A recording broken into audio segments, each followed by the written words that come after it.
Mr. Alexander, as always, we are glad to see you in our studio. Likewise. Greetings to you. A few days ago, President Volodymyr Zelensky stated that the Russians were stopped in the Sumy region. Fighting there continues along the Ukrainian border.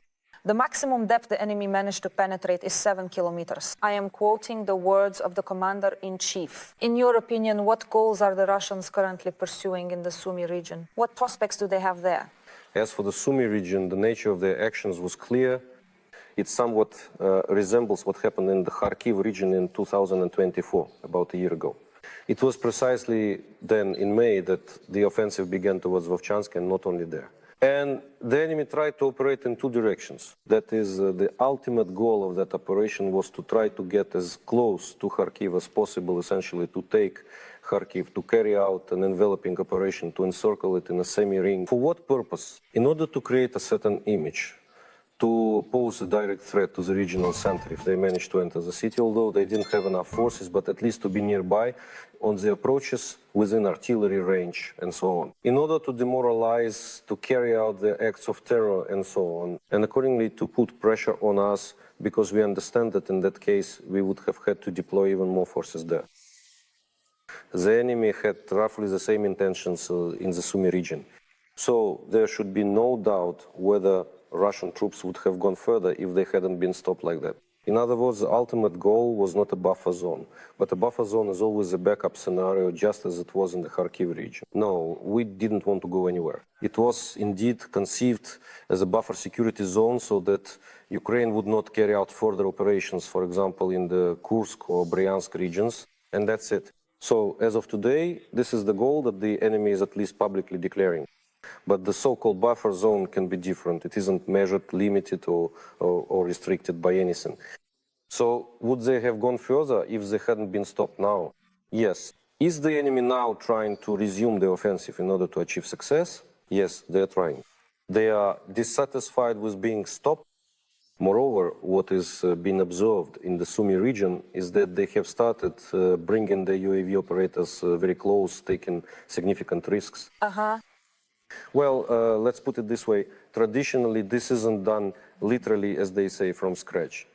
Because this is actually one of the priority targets, why are they doing this? So that the drones can reach Sumy directly to create the impression that they are already on the outskirts, that they are about to move on Sumy. And this in turn is done so that Ukraine responds accordingly. We perfectly understand that if such threats exist, then it's necessary to deploy whatever reserves are available or to pull forces from another direction in order to hold the line there. And accordingly, this is also part of the Russian command's plan, because now they can exert pressure from the flank in the Sumy region. At the same time, the strategic and operational strategic intentions of the Russian forces are still the capture of Donetsk region.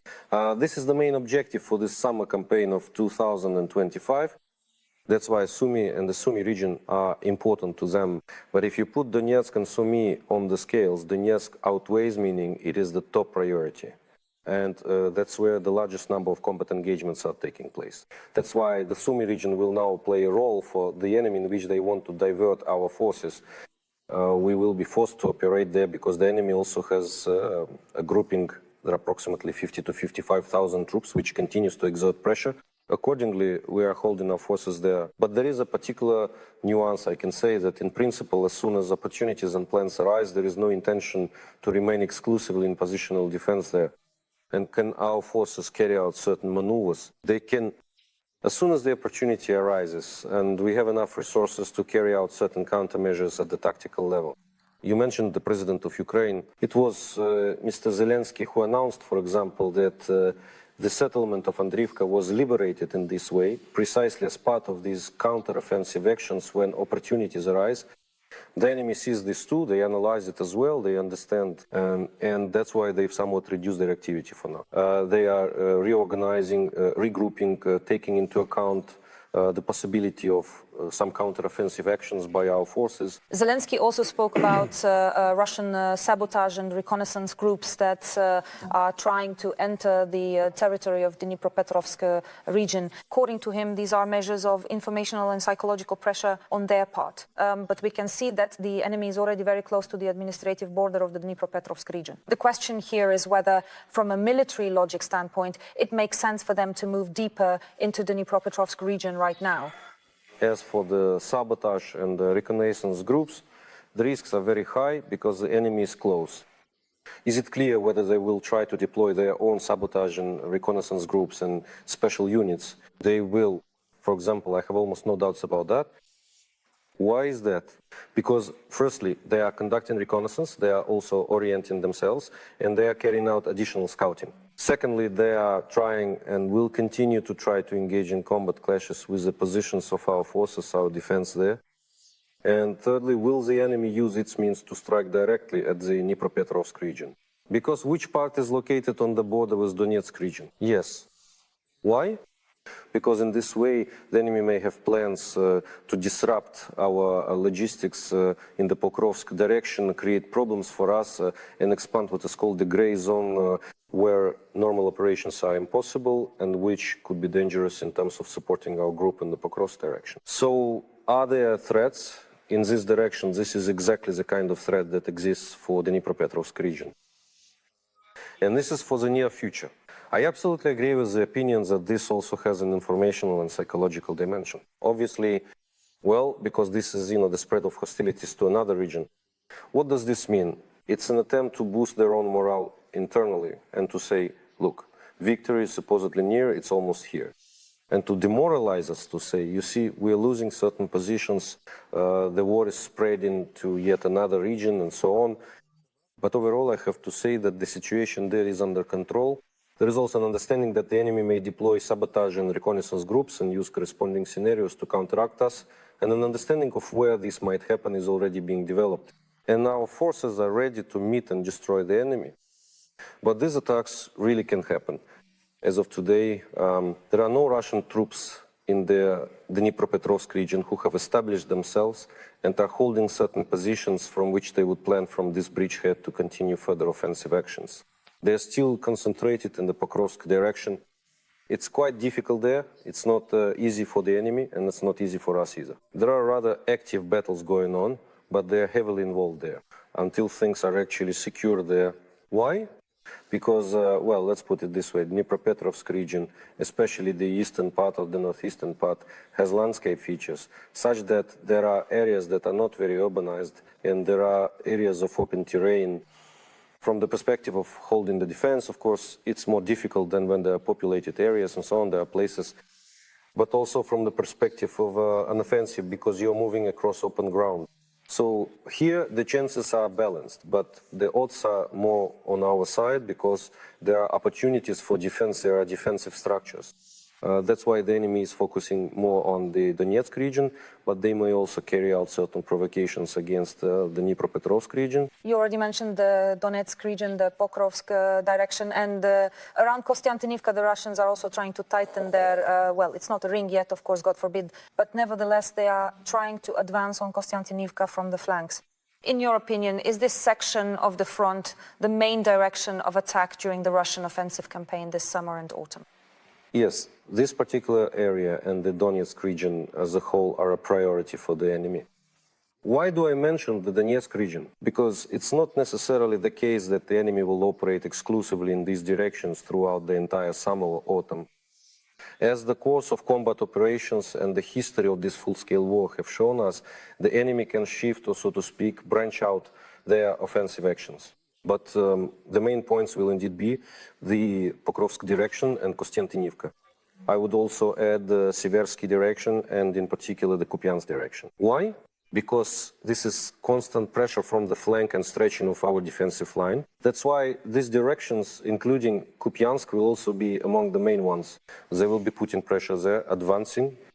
This entire line from the far north, where the Kup'yansk direction will be, to the far southern point, the Pokrovsk direction. Because, let's say, a bit further south, the situation has been stabilized and the enemy is not advancing as much or not advancing at all. This will be decisive. And the operations that are ongoing, for example, in the Sumy region or in the Kharkiv region towards Vovchansk, they will carry those out as well. They will launch shelling and strikes there. But if you're talking about the main priority, it will be here. Russia, despite having amassed resources and committing them to battle and unfortunately achieved some tactical successes, still finds it difficult to launch and sustain a full-scale offensive along the entire front line. Moreover, they are currently amassing certain forces and reserves on Russian territory, including armored vehicles, tanks, and armor, but they are not deploying them on our front right now. Obviously, this is being prepared for the show force at Zapad 2025 in September on the territory of Belarus. That's why they are not committing these reserves to battle yet. At the same time, they are once again striking at Ukraine's energy infrastructure. For example, CNN is alarmed by the number of drones the Russians are now launching almost every night. They write that the drones have started flying quite high. Mobile fire teams with machine guns are unable to shoot them down under the current conditions. What can Ukraine do in response here? Which air defense systems can help when the Russians have changed their tactics? Indeed, some of the drones, I wouldn't say all of them, but a portion are flying at altitudes that are not always reachable by mobile fire teams, and even our anti-aircraft systems are not always able to reach them. That's why the solution being used, the ideal solution, of course, we see how Israel or the United States operate in this regard, shooting them down with aircraft.